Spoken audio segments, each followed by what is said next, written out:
The story begins with the protagonist named Jiro Tanaka, who is 28 years old and bitchless, and he is jobless for the time being, living as a Neet somewhere in Japan.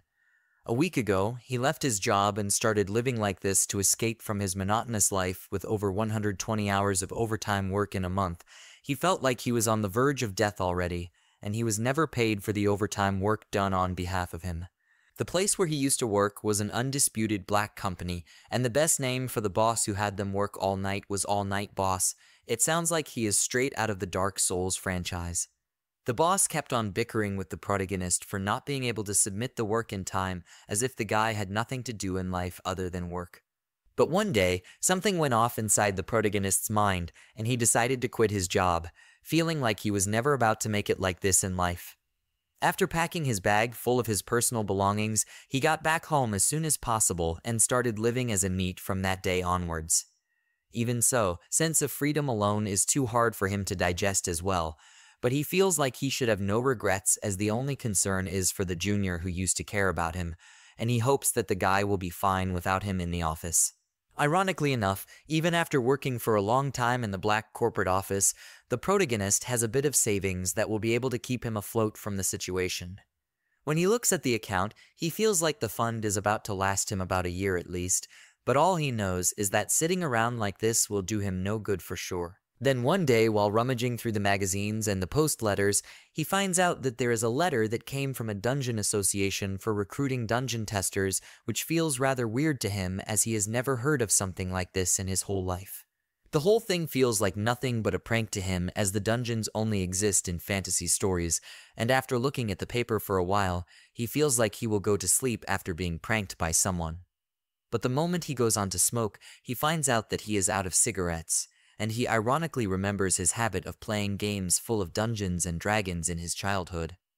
Even though he has a pile of games, he is never able to play any of them and thinks that he will start practicing with the things that he has, even though the job might be a prank.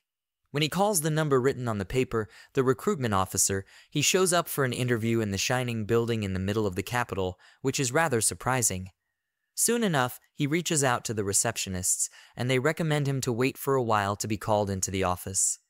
After waiting for a while, he suddenly notices that a cup has arrived in front of him out of nowhere, and he feels like he is freaked out of his mind for seeing something like this, as no one seems to be carrying the cup. A beautiful elf woman named Sura comes in front of him, claiming that she is in charge of the interview with him, and the protagonist feels like he is in a lucid dream all of a sudden. When he ends up dropping his pen, they mistakenly end up touching each other's hand, and the protagonist nervously keeps sulking.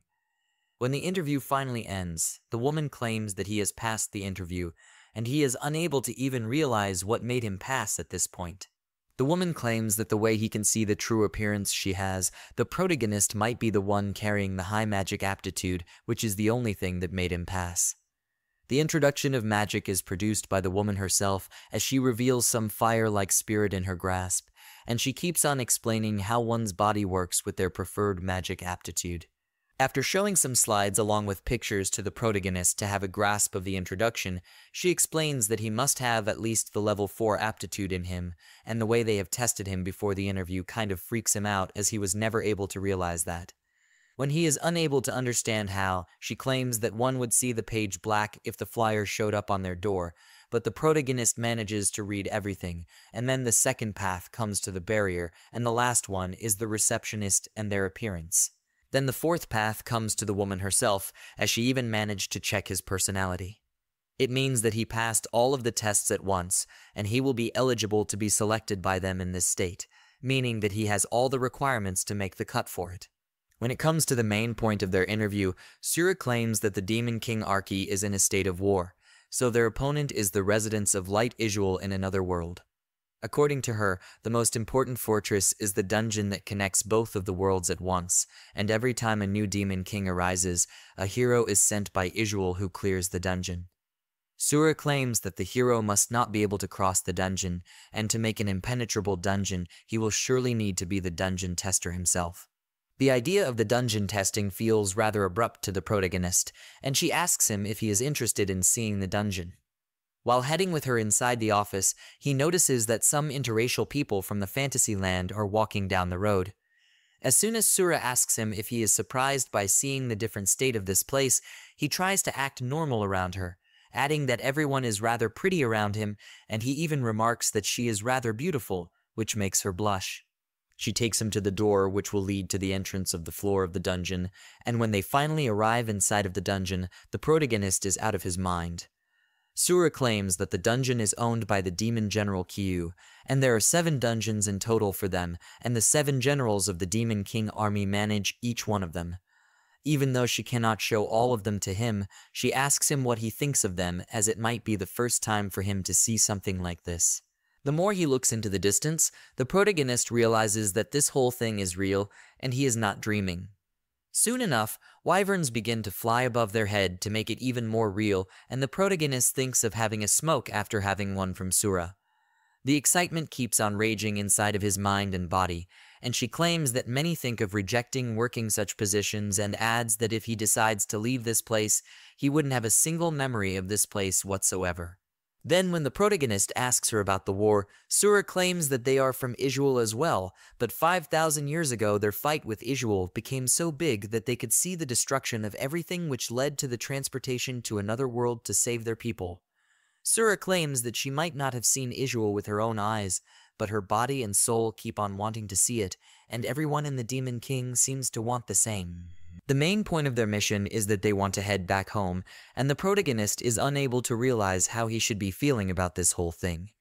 Even though the life after being a dungeon tester might be rather dangerous, the protagonist thinks of having the guts and feels like he cannot lie to himself anymore and thinks of being hired from the bottom of his heart, and he gets accepted by her in the most welcoming way possible.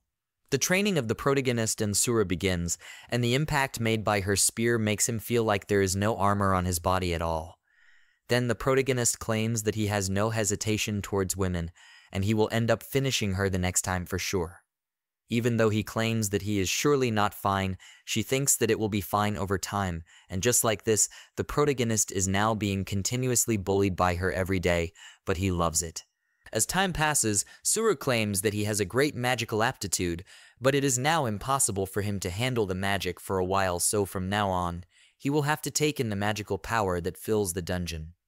Sura claims that she will carve a magic crest that will strengthen his body and channel his magical power, which makes him rather confused about it as he is half naked and lying down on the bed on his back. When he asks about pain, Sura claims that he will have no pain for sure, so he can stay at ease in her care, and the treatment of the magic crest finally begins. Then, when the whole body gets marked with the crest, the protagonist feels like he is feeling ticklish all of a sudden, and she remarks that the process has been finished. Now she adds that she will send her magical power for activation of the magic crest, and as soon as the magic begins to work inside of his body, he feels like he is way lighter than before, as if the gravity itself has wakened a bit for him. The more he looks into it, he feels like he is able to do anything that he was unable to do before in life, and when he goes berserk with his power, he gets scolded by her for doing something reckless like this. Even so, the protagonist keeps on laughing at her angry face, as his childish self couldn't stop making more problems for her. She warns him not to be like that ever again, as he will find himself in danger as he still has the body of a human, and she reveals the status of his in front of the tablet ahead of him. Then as soon as he looks into it, he feels like he is still in a video game, but now it has been turned into a reality for him, and she recommends that it will be better for him to stop smoking as much as possible. The more he looms into the idea of magic, and he thinks of testing his strength in any way possible, and Sura thinks of having a mock battle with him. The protagonist claims that he understands, and they get started once again, and he is wearing the same outfit as before. This time, the protagonist is not about to let go of his confidence, as he believes that he will be able to get over her strength, this time for sure with his fierce dedication. In the middle of the fight, the protagonist keeps on getting bashed by Sura once again, and she recommends that instead of blindly fighting with the same moves, he should keep on focusing on the certain ones which will work out for him at times. When he is wounded everywhere, she starts healing him with her healing magic, and the bump on his head starts dissolving as soon as she begins to course her power through his body like pure fantasy. As the protagonist is rather perplexed by her movements, she adds that she is a wizard in the first place, so she is better at these things, and the fact that he has been overpowered by a wizard makes him rather sad. She claims that it is rather stupid for him to point out something like this, as he should keep on training every day in his life to get better and his status will continue to improve in the meantime, and he notices that he is still on level 1 like before. But even so, Sura points out that it is rather alarming for her since his magical aptitude is 8, so he could already be a general class to begin with, but the protagonist claims that he is unable to feel it in any way. Then when he wonders if his status is great, she claims that it is already greater than hers, so he should have a better potential than her right now to grow into something bigger than her in the future. Even though he feels like it should be something simple, she adds that the personnel department feels like they are lucky to have someone like him, as it is rather uncommon. But she keeps on thinking of keeping most of it hidden from him, and knowing that Sura will have to part ways with him, he claims that he should start getting more confident in him for his own sake at least. She even adds that he is nothing but a star of hope for the Demon King, which kind of freaks him out, and she insists that he should never quit no matter what happens, as they are already having a hard time getting people for their work. After discussing the matter at hand, they once again start battling each other to get the most of their hard work. Then, when the day finally ends, the protagonist starts regretting on his way back, as he knows that he couldn't even win a single battle against her.